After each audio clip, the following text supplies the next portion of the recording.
Video में आप सबों का फिर से स्वागत है। आज हम लोग सवैये रसखान जी के द्वारा जो लिखा गया है उसको हम लोग करेंगे। ये हमारे क्षितिज नामक पुस्तक में सीबीएसई की 9th क्लास में जो चलती है उसमें दिया हुआ है और सीबीएसई को ध्यान में रख करके इसको हम लोग करेंगे। तो सबसे पहले जैसा कि यहाँ हम देख रहे हैं सवैये। सवैये का मतलब हो गया, पहले इसे समझ लेंगे।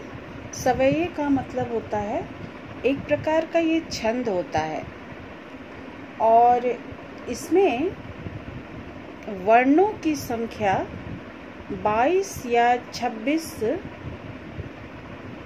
की रूप में होती है, या तो 22 की संख्या में होते हैं वर्ण, या फिर 26 की संख्या में वर्ण होते हैं। तो ये वर्णों की संख्या पर आधारित छंद बनाए जाते हैं जिसमें वर्णों की संख्या निश्चित होती है 22 या 26। अब रसखान जी के विषय में थोड़ा सा हम जान लेंगे। जैसे कि कवि के सवैये के कवि रसखान जी हैं, तो पहले थोड़ा सा कवि के विषय में हम जान लेंगे। इनका जन्म जो है 1548 में माना जाता है और ये हिंदी साहित्य के कृष्ण भक्त कवि के रूप में जाने जाते हैं। इनका मूल नाम सैयद इब्राहिम था और इनका जन्म राजवंश से संबंधित एक संपन्न पठान परिवार में दिल्ली में हुआ था। मुसलमान होते हुए भी ये आजीवन कृष्ण की भक्ति में लीन रहे और कृष्ण की भक्ति भावना देखकर गोस्वामी विट्ठल नाथ जी ने उन्हें अपना शिष्य बनाकर दीक्षा दी थी और उसके बाद ये ब्रजभूमि में आकर रहने लगे थे। इनकी रचनाओं का मुख्य विषय श्री कृष्ण की भक्ति ही है और कृष्ण से संबंधित प्रत्येक वस्तु पर ये मुग्ध हैं। जैसे कृष्ण का रूप सौंदर्य, उनकी वेशभूषा, मुरली या बांसुरी जिसे हम कहते हैं, उनकी गायों, गोवर्धन पर्वत, यमुना नदी के किनारे के जो कदम के पेड़ हैं, लाठी या कंबल, यानी जो भी कृष्ण की जुड़ी हुई चीजें हैं कृष्ण जी से, उन सभी वस्तुओं पर ये मुग्ध हैं और इन्होंने अपनी रचनाएं जितनी भी है ब्रज भाषा में ही लिखी हैं जो अत्यंत सरल, मधुर और सहज है। इसमें कठिन शब्दों का प्रयोग नहीं किया गया है। अब इनकी प्रमुख रचनाएं सुजान रसखान है, प्रेम वाटिका है। तो ये कुछ प्रमुख रचनाएं थीं। अब सवैये पढ़ने से पहले थोड़ा सा हम लोग पाठ का परिचय भी जान लेंगे। इस पाठ में वर्णित सवैये जितने भी हैं उनमें कवि रसखान जी ब्रजभूमि तथा कृष्ण के प्रति अनुराग प्रकट करते हैं। ब्रजभाषा का सहज और मनोरम रूप, सवैया छंद का दर्शन हमें इन सवैयों में प्राप्त होता है। भावों की स्वाभाविक और सरल तथा सहज अभिव्यक्ति रसखान जी की कविता की विशेषता है। यहाँ संकलित पहले और दूसरे सवैये में कृष्ण और कृष्ण भूमि के प्रति कवि का भक्ति की भावना प्रकट होती है। तीसरे छंद में कृष्ण के रूप सौंदर्य के प्रति गोपियों की मुग्धता और उनकी आसक्ति का चित्रण किया गया है, जिसमें वे स्वयं कृष्ण का रूप धारण कर लेना चाहती हैं।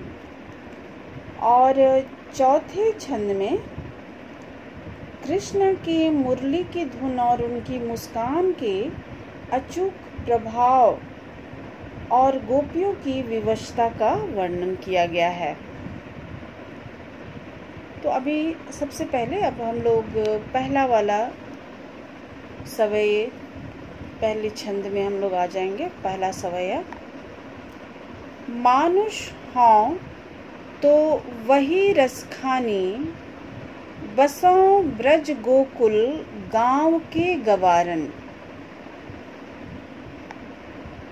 जो पशु हों तो कहा, बस मेरो चरों नित नंद की धेनु मंझारन। पाहन हों तो वही गिरी को, जो कियो हरि छत्र पुरंदर धारन। जो खग हों तो बसेरो करों, मिली कालिंदी कूल कदम्ब की डारन। सबसे पहले यहाँ पे शब्दार्थ हम देख लेते हैं। यहाँ देख रहे हैं हों यानी कि होना हो जाएगा, इसका मतलब। नित्य का मतलब हो जाता है रोज। चरों का मतलब हो जाएगा चराना। धेनु यानी कि गाय। और पाहन यहाँ इसका अर्थ हो गया पत्थर। गिरी का मतलब है पर्वत। हरि छत्र यानी प्रभु कृष्ण का जो छाता हम कहेंगे इसे। पुरंदर यानी इंद्र। खग का मतलब हो गया, यहाँ खग जो पक्षी। कालिंदी कुल यानी कि यमुना का किनारा। फिर यहाँ पे और डारन यानी डालियाँ। यहाँ मंझारन, मंझारन में हम आ रहे हैं। मंझारन का अर्थ हो गया बीच में यानी मझधार में। उसके बाद एक और हम लोग देखेंगे कहा बस। यहाँ पर एक शब्द हम लोग देख रहे हैं कहा बस यानी वश में ना होना। और ऊपर में हम देख रहे हैं एक शब्द है बसों। बसों का मतलब हो जाता है बसना, रहना। तो अब इसके अर्थ को हम लोग देख लेंगे।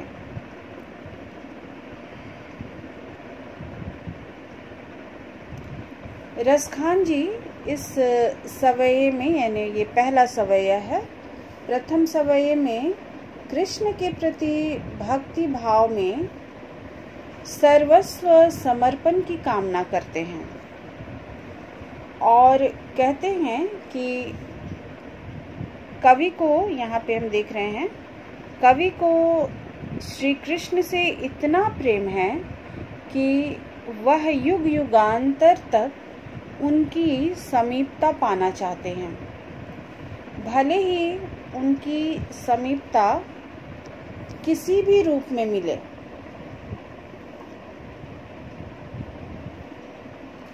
अब कवि उनकी समीपता को मनुष्य के रूप में मिले, यानी ग्वाले का इन्होंने जिक्र किया है। फिर हम देख रहे हैं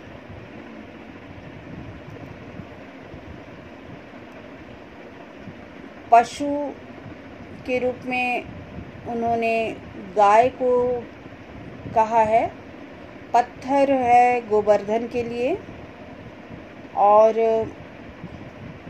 पक्षी यानी खग के रूप में, यानी हर रूप में वे प्रभु की समीपता प्राप्त करना चाहते हैं।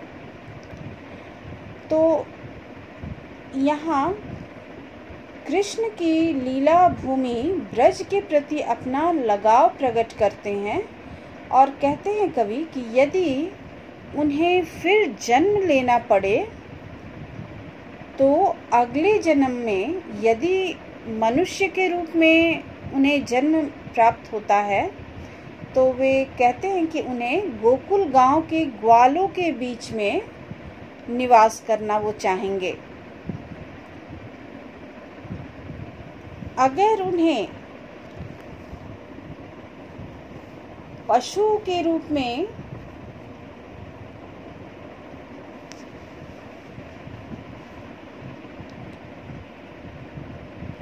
नया जन्म मिलता है तो वे बाबा नंद बाबा की गायों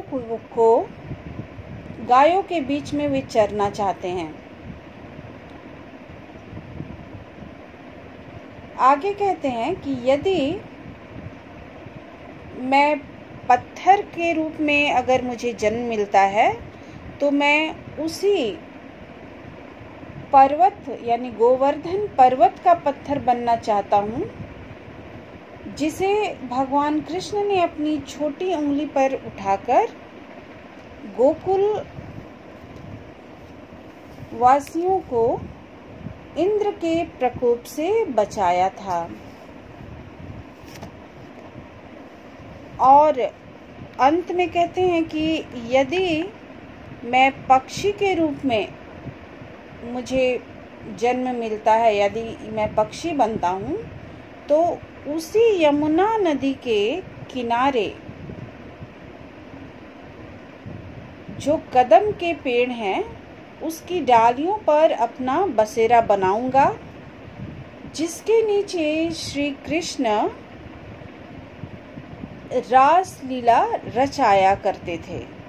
तो यहाँ पूरे इस पहले सवये में हम देखते हैं कि हर चीज श्री कृष्ण भूमि से जुड़ा हुआ है, यानी कृष्ण भूमि से यहाँ पर कवि अपने प्रेम को प्रकट कर रहे हैं। अब यहाँ पे हम लोग एक चीज़ और देख लेंगे। यहाँ बसों ब्रज में अनुप्रास अलंकार कहाँ कहाँ पर है वो मैं बता दे रही हूँ। बसों ब्रज में है, यहाँ पे हम देख रहे हैं। फिर गांव के गवारन, उसके बाद है नंद की धेनु मंझारन,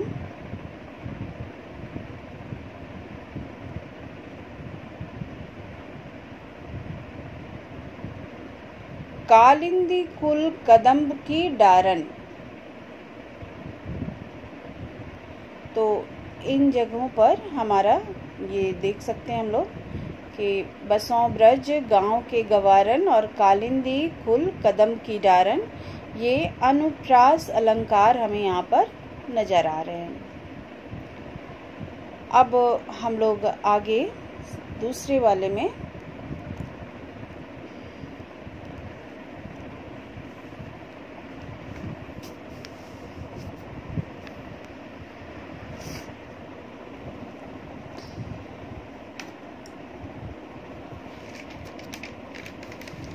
या लकुटी और कामरिया पर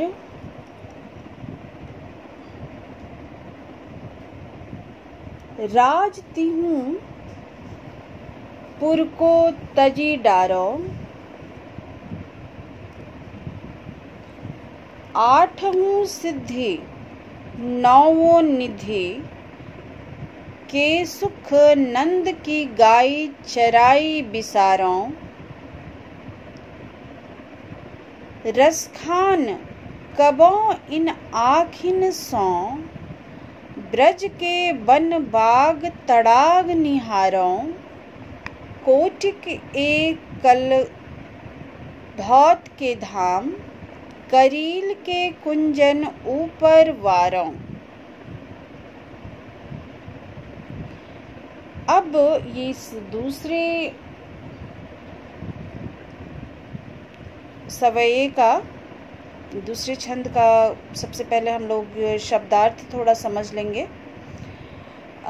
लकुटी का मतलब हो गया छोटी लकड़ी या लाठी। फिर यहाँ हम देख रहे हैं अरु का मतलब और हो गया। कामरिया यानी कंबल। तिहुपुर यानी कि तीनों लोकों में, तीनों लोक। डारी को यहाँ पे हम लोग देखेंगे। डारो मतलब कि डालना।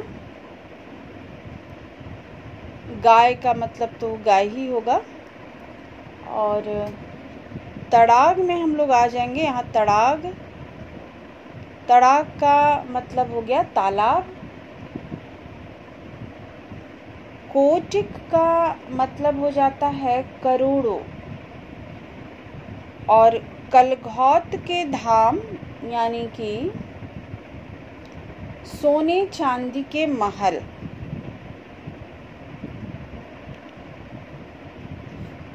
फिर यहाँ पे है करील। करील का मतलब हो जाता है कांटेदार झाड़ियाँ। और वारों का मतलब हो गया निछावर करना। तो अब हम लोग इसके अर्थ को देख लेंगे। प्रस्तुत सवये में रसखान जी अपने इस छंद में वे इष्ट देव के प्रति समर्पण की भावना व्यक्त करते हैं। और यहाँ पहले वाले में हम लोगों ने देखा था, पहले छंद में उन्होंने ब्रज भूमि के प्रति अपने प्रेम को दर्शाया था। और इस दूसरे वाले में इनके श्री कृष्ण से जुड़ी हुई सामान्य जो चीज़ें होती है उसके प्रति वे अपने प्रेम को प्रकट करते हैं। और कहते हैं कि उनकी सामान्य चीज़ों को प्राप्त करने के लिए भी उन्हें अगर 3 लोकों को का राज्य भी त्यागने के लिए ये तैयार हैं। यानी कि कृष्ण से जुड़ी हुई वस्तुओं के प्रति अपने प्रेम को प्रकट करते हुए कवि कहते हैं कि जिस छोटी लकड़ी यानी लाठी और कंबल को लेकर श्री कृष्ण गाय चराया करते थे, उसे पाने के लिए मैं तीनों लोकों का सुख त्यागने को तैयार हूँ। आगे कहते हैं कि मैं नंद की गायों को चराने के बदले 8 सिद्धियाँ और 9 निधियाँ के सुख को भी भुला सकता हूँ। नेक्स्ट लाइन में इनका कहना है कि कब मेरी आँखों को ब्रज भूमि के पर स्थित वन और बागों, बगीचों, तालाबों को देखने का अवसर प्राप्त होगा, कब ये सौभाग्य उन्हें मिलेगा। और मैं ब्रज की लताओं से लदी कांटेदार झाड़ियों, करील के कुंजन कांटेदार झाड़ियों में रहने के बदले करोड़ों सोने और चांदी के महलों, कलघौत के धाम यानी कि करोड़ों सोने चांदी के महलों का सुख त्यागने को तैयार हूँ। यानी उस सुख को प्राप्त करने के लिए जो कृष्ण की चीज़ों से जुड़ा हुआ है, उन्हें प्राप्त करने के लिए, उनकी समीपता पाने के लिए वे सभी सुखों का त्याग करने को तैयार है। यानी अपने सब सुखों को वे निछावर करने को वे तैयार हैं। अब इसमें हम लोग देख लेंगे अनुप्रास के जो अलंकार कहाँ कहाँ पर हैं। तो सबसे पहले हम लोग देखेंगे यहाँ नवो निधि, यहाँ पे पहला वाला है। फिर है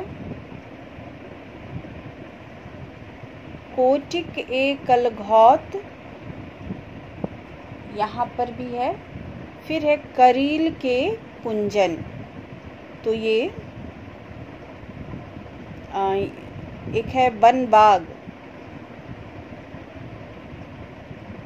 तो ये इन सब जगहों पर हम देख रहे हैं अनुप्रास अलंकार लगे हुए हैं।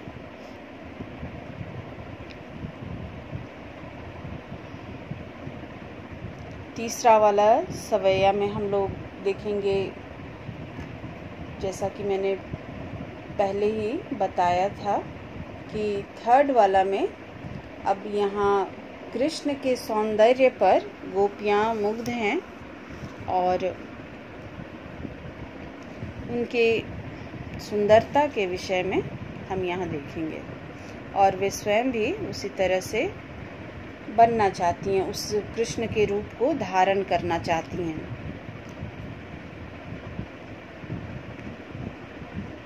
मोर पखा सिर ऊपर राखी हों, गूंज की माल गरे पही रौंगी, ओढ़ी पितंबर ले लकुटी बन, गोधन ग्वारिन संग फिरौंगी।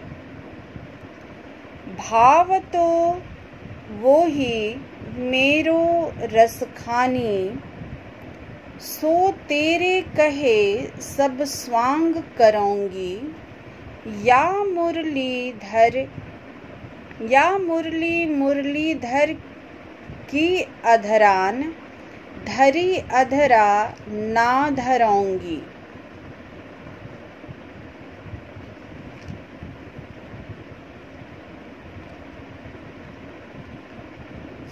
सबसे पहले यहाँ पे अर्थ हम देखेंगे। मोर पंखा यानी मोर के पंख से निर्मित मुकुट, राखी हो यानी कि रखूंगा या रखूंगी। गूंज का मतलब हो गया विशेष एक प्रकार का मोती रूपी दाना होता है।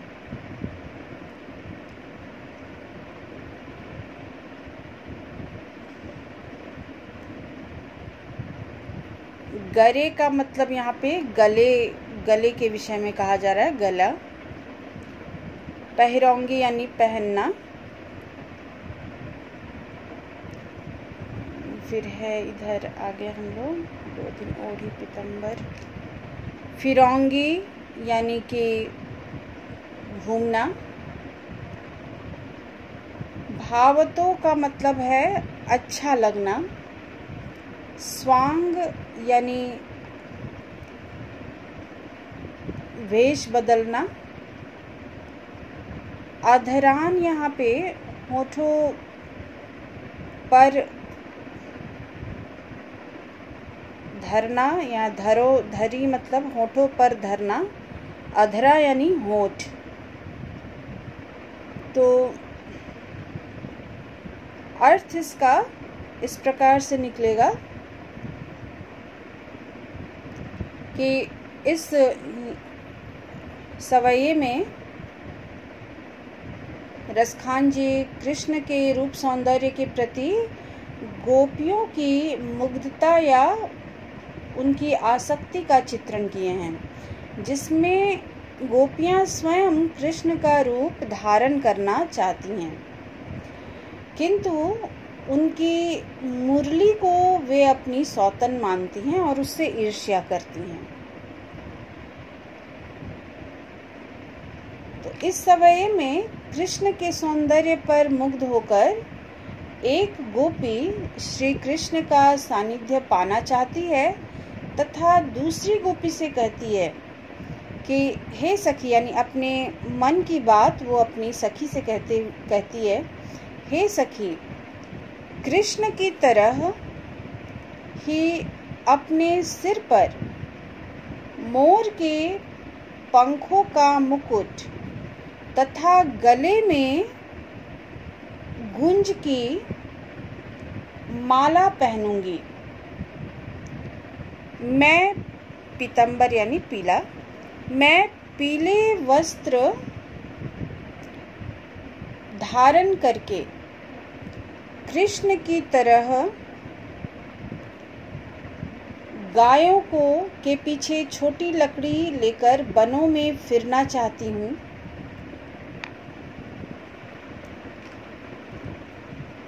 मेरे कृष्ण को जो भी अच्छा लगता है, मैं उनके कहने पर सब कुछ करने को तैयार हूँ, यानी सारे स्वांग सब कुछ करने को तैयार हूँ। पर हे सखी, मैं कृष्ण की उस मुरली को अपने होठों पर नहीं रखूंगी, क्योंकि उस मुरली ने ही श्री कृष्ण को हमसे दूर कर रखा है। तो यहाँ पे कृष्ण के रूप सौंदर्य के प्रति गोपियाँ के मुग्ध होने का स्वाभाविक चित्रण है और कृष्ण के प्रेम में वे सब कुछ करने को तैयार हैं, यहाँ तक कि अपना व्यक्तित्व खोकर वे कृष्ण में लीन होना चाहती हैं, लेकिन उन्हें उनकी मुरली से बहुत ही, यानी उनकी बांसुरी से उन्हें ईर्ष्या है। और ये ईर्ष्या जो है, ईर्ष्या भी उनके प्रेम को दर्शाता, यानी श्री कृष्ण के प्रति उनके प्रेम को ही दर्शाता है। अब यहाँ पे हम लोग देख लेंगे कि अनुप्रास यहाँ पर है, अनुप्रास अलंकार गोधन ग्वारिन, ये यहाँ अनुप्रास अलंकार हो गया। और सब स्वांग, यहाँ भी ये दोनों अनुप्रास अलंकार है। और इसके अलावा यहाँ पर यमक अलंकार का भी प्रयोग किया गया है। तो यहाँ अभी मैं एक बार आप लोगों को अनुप्रास अलंकार और यमक के विषय में बता दे रही हूँ। अनुप्रास का मतलब हो जाता है कि जब एक ही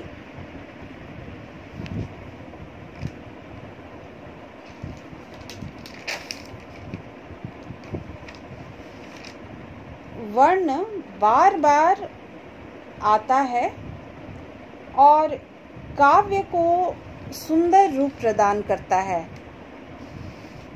यानी वर्णों की आवृत्ति, एक ही वर्ण की आवृत्ति बार बार होती है।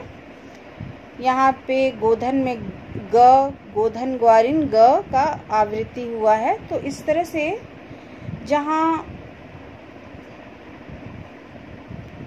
वर्ण की आवृत्ति हो और उसके प्रयोग से कविता का सुंदर रूप उभर करके आता है, तो उसे हम लोग अनुप्रास अलंकार कहते हैं।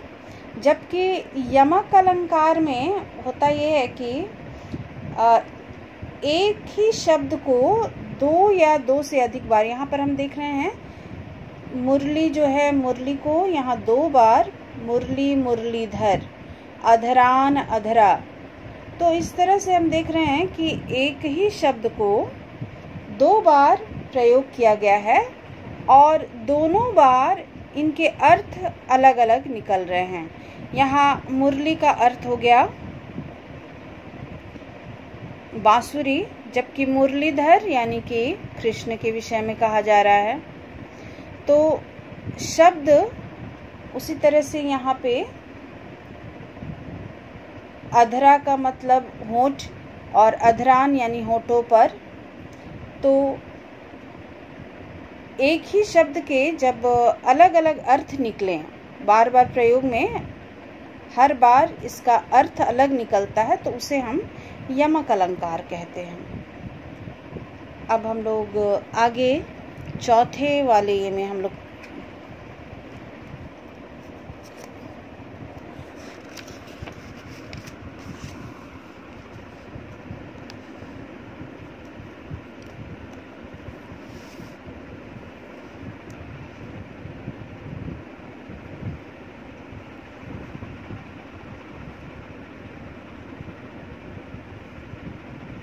फोर्थ, कानिंदे अंगूरी रहीबो, जब ही मुरली धुनी मंद बजे हैं, मोहिनी तानन सो रस खानी, अटा चढ़ी गोधन गहे तो गहे, टेरी कहों सिगरे ब्रज लोगिन, काल ही को कितनों समझे हैं, मायरी वा मुख की मुस्कानी, संभारी न जय है न जय है न जय है। अब यहाँ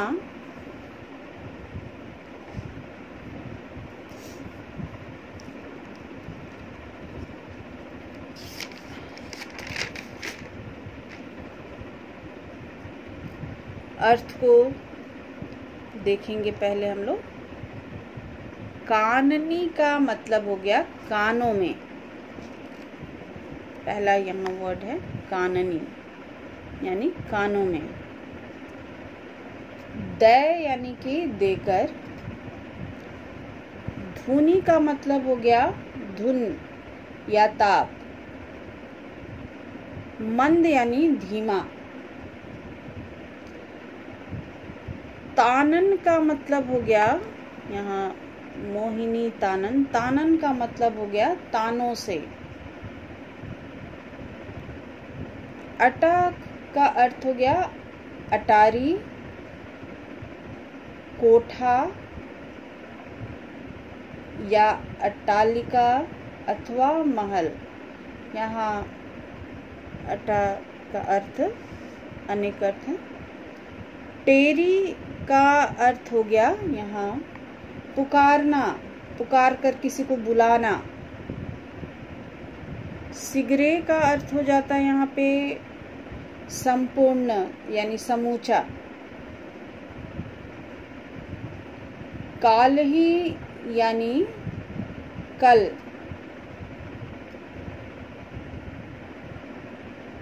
माई का मतलब माँ, माता जी। संभारी ना जय हैं यानी संभाल ना पाना। अब इसके अर्थ को हम लोग देखेंगे, व्याख्या। प्रस्तुत सवय में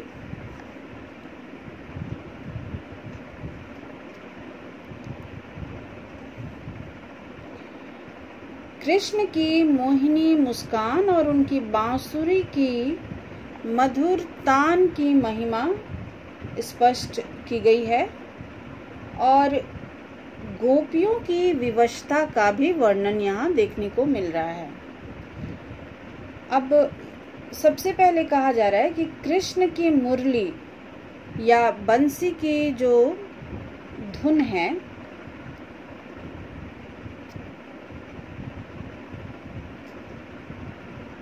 कृष्ण की मुरली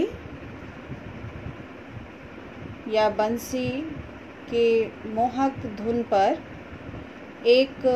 और उनकी मुस्कान पर मोहित एक गोपी कहती है कि जब कृष्ण मधुर स्वर में मुरली बजाएंगे तब मैं अपने कानों में उंगली डाल लूँगी। कानिंदे अंगूरी रहिबो, यानी कि मैं अपने कानों में उंगली डाल लूँगी ताकि मैं उसे ना सुन सकूं। आगे कहते हैं, ऊंची ऊंची अट्टालिकाओं पर